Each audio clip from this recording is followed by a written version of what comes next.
Hello friends, welcome to back our channel. నేను ఈరోజు వీడియోలో అందరికీ యూజ్ అయ్యే కొన్ని టిప్స్ షేర్ చేస్తున్నాను. ప్లీజ్ ఈ వీడియోని స్కిప్ చేయకుండా లాస్ట్ వరకు చూడండి. ఆ టిప్స్ ఏమో అని చూద్దాము. టిప్ నెంబర్ 1, మనము ఆనియన్స్ కానీ కాయగూరలను కానీ కట్ చేయడానికి ఈ విధంగా కటింగ్ బోర్డు ఉంటే దానిపైన కట్ చేస్తాం కదా. ఇప్పుడు మా ఇంట్లో కటింగ్ బోర్డు లేదు, మేము చేతులతో కట్ చేస్తాము.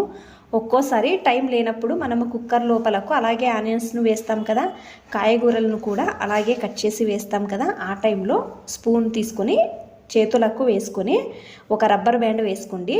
చూడండి, నేను వీడియోలో చూపిస్తున్నాను కదా, ఈ విధంగా మీరు ఆనియన్స్ కానీ కాయగూరలు కానీ తొందరగా కట్ చేయవచ్చు. చూడండి, చూపిస్తున్నాను. ఈ విధంగా కట్ చేయడం వలన చేతులకు తగులుతుంది అనే భయం కూడా ఉండదండి. తొందరగాను కట్ చేయవచ్చు. ట్రై చేసి చూడండి, ఈ టిప్ బాగా హెల్ప్ అవుతుంది. టిప్ నెంబర్ 2, గాజు బాటల్లో మనము వెల్లుల్లి శొంఠి పేస్ట్ వేస్తాం కదా, లేకపోతే మసాలా ఐటమ్స్ కూడా పెడతాం కదా. మీరు ఎంత వాష్ చేసినా కూడా అదే స్మెల్ అనేది వస్తుంది. మీరు న్యూస్ పేపర్ కానీ నోట్బుక్ పేపర్ కానీ దీని లోపలకు వేసి నీళ్లు వేయండి. రాత్రి అంతా అలాగే వదిలేయాలండి. మూత వేసి రాత్రి అంతా అలాగే వదిలేయండి. నేను నెక్స్ట్ డే చూపిస్తున్నానండి. ఈ విధంగా ఓపెన్ చేసి చూపిస్తున్నాను, చూడండి. ఇప్పుడు బాగా షేక్ చేయండి. తర్వాత నీళ్ళను తీసి ట్యాప్ వాటర్తో వాష్ చేసుకుంటే మీకు దీంట్లో ఏ స్మెల్ అనేది రాదండి. మీరు తర్వాత యూజ్ చేసుకోవచ్చు. ట్రై చేయండి, ఈ టిప్ బాగా హెల్ప్ అవుతుంది. టిప్ నెంబర్ 3, పాత నైటీలు మనం పక్కన పడేస్తాం కదా, యూజ్ చేయము కదా. ఇప్పుడు ఎక్కువగా పాత నైటీ అయ్యింది అంటే ఎవరికి ఇవ్వడానికి కూడా కాదు కదా. మీరు ఏం చేయాలి అంటే ఈ విధంగా ఒక రబ్బర్ బ్యాండ్ వేసుకోండి. నేను వీడియోలో చూపిస్తున్నాను కదా, ఈ విధంగా దీని లోపలకు మీరు యూజ్ చేయకుండా ఉండే బట్టలు, కలర్ షేడ్ అయినవి, తర్వాత దుప్పటాలు, పిల్లల బట్టలు ఎక్కువగానే ఉంటాయి కదా, అవి నేను యూజ్ చేయడం లేదండి.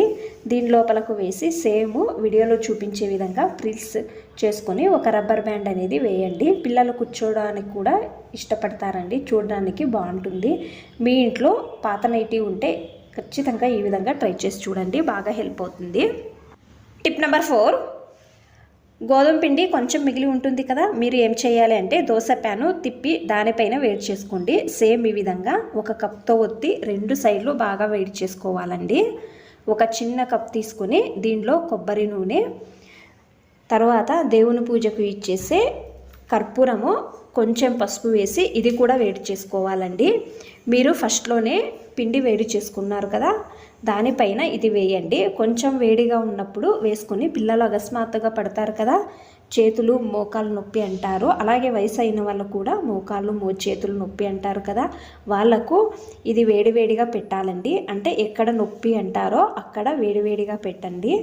ఇది పెట్టి బట్ట అయినా కూడా కట్టవచ్చండి. ఈ విధంగా చేయడం వలన వాళ్ళకు నొప్పి అనేది తొందరగా తక్కువ అవుతుంది. ట్రై చేయండి మీరు ఒకసారి. వీడియో ఇష్టమైతే ప్లీజ్ ఒక లైక్ చేయండి. ఇంకా ఎక్కువ మంది నా ఛానల్ని సబ్స్క్రైబ్ చేసుకోకుండా చూస్తున్నారు, ప్లీజ్ సబ్స్క్రైబ్ చేసుకోండి. Thanks for watching. ధన్యవాదాలు.